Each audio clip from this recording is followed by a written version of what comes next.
Vous vous lancez dans la lecture audio de l'analyse littéraire d'Odyssée, célèbre ouvrage de Homère.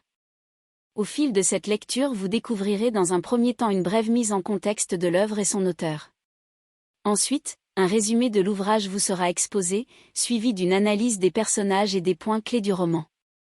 Une fois ces différents points abordés, il ne nous restera plus qu'à conclure cette écoute par quelques questions qui pourront alimenter encore davantage votre réflexion. L'auteur. Très peu de choses sont connues à propos d'Homère.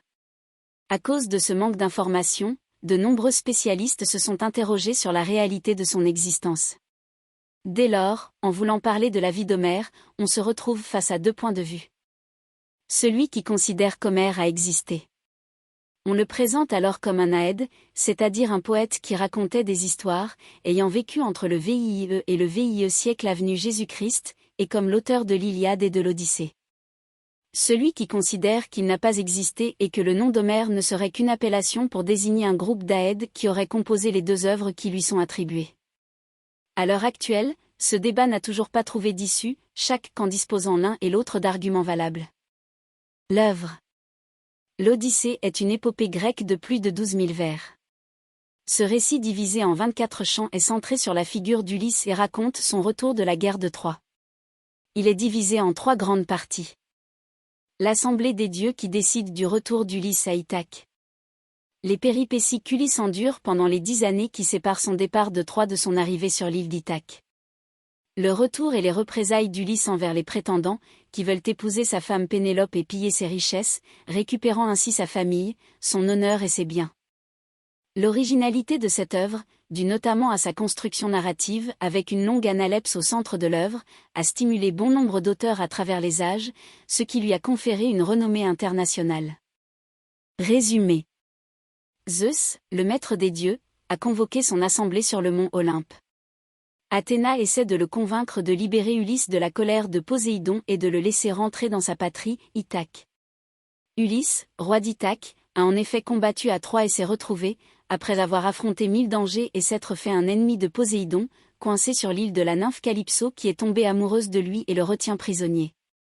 À Ithaque, des prétendants séjournent dans le palais d'Ulysse en son absence et pillent ses biens en attendant de pouvoir épouser Pénélope, la femme du héros grec.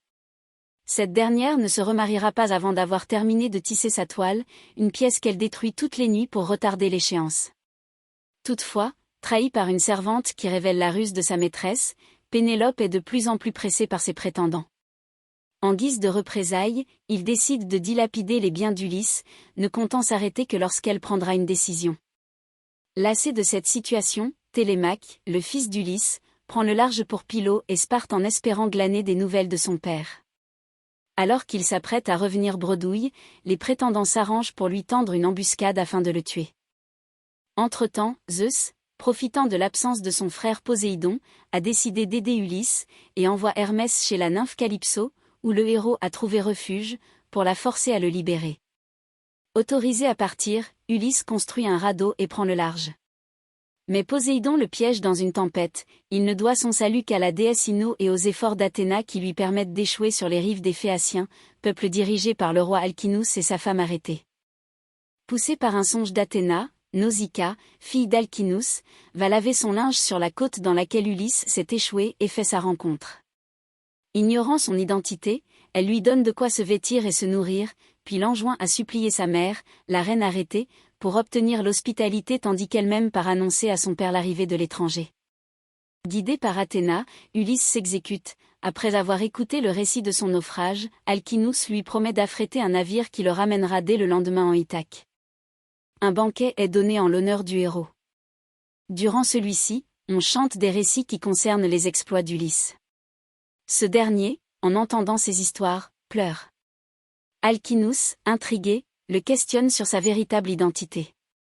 Ulysse dévoile son identité et se met à raconter l'histoire de ses malheurs. Après la destruction de Troie au terme de 10 années de guerre à laquelle Ulysse a participé, le héros a mis le cap vers Ithaque, sa patrie, accompagné dans son périple par quelques marins. Il a d'abord fait une escale chez les Cicones où lui et ses compagnons ont tout pillé.